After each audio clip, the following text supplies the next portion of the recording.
જય સિયારામ. એક્ઝામ્સ નજીક આવે છે, 10માની 12માની, અને તૈયારીઓ હવે શરૂ થઈ જવી જોઈએ અને લગભગ થઈ પણ ગઈ છે. અને હવે 100 માર્ક્સના 80 માર્ક્સના રાઉન્ડના પેપર પણ આવશે.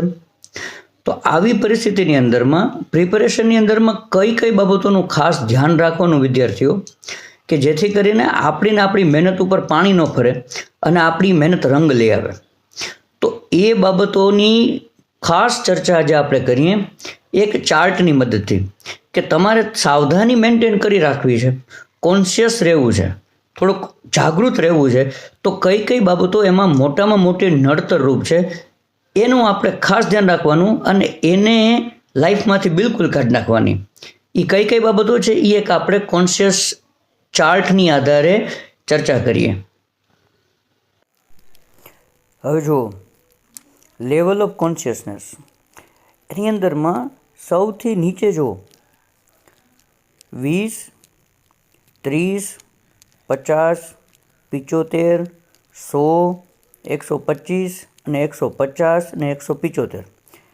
આટલો જે આખો મુદ્દો છે ને, આટલો વિભાગ એ સૌથી વધારે ખતરનાક છે. એમાં આપણું જે કોન્શિયસ લેવલ છે એ બહુ જ ખરાબ હોય. એટલે એક તો શરમ નહીં રાખવાની, આવડે ન આવડે, સમજાય ન સમજાય, તૈયારી થાય ન થાય. કારણ કે શરમ બહુ નુકસાન કરે. પછી ગિલ્ટ, અપરાધ ભાવ ન થવો જોઈએ, અરર ના થયું. એ પછીનો મતલબ થયો નિરસતા. ગ્રીફનો મતલબ થયો દુઃખ. ફિયરનો મતલબ થયો ડર. ડિઝાયરનો મતલબ થયો બધી ઈચ્છાઓ, આમ કરી નાખું, આમ કરી નાખું, આમ કરી નાખું. એંગર એટલે ગુસ્સો અને પ્રાઇડ એટલે ગર્વ, અભિમાન. અહીંયા સુધી આપણે સાવધાન રહેવાનું. એનો મતલબ કે આટલી વસ્તુ લાઈફની અંદરમાં ન હોય ને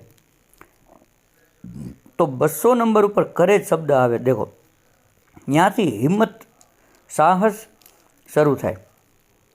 એટલે ખાસ શરમ, દુઃખ, નિરસતા, અપરાધ ભાવ, ડર, વધુ પડતી ઈચ્છાઓ, ગુસ્સો અને અભિમાન, આટલી વસ્તુને આપણે આપણી લાઈફમાંથી નીકાળી દેવાની ભાઈ.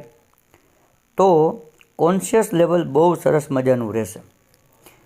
અને એના માટે થોડું સાવધાન રહેવાનું કે આમાંથી એકેય આપણી લાઈફમાં ન આવે. ખબર પડી? એના માટે હનુમાન ચાલીસા કરો, ભગવાનનું નામ લ્યો, થોડીક વાર શાંતિથી બેસો. જય સિયારામ.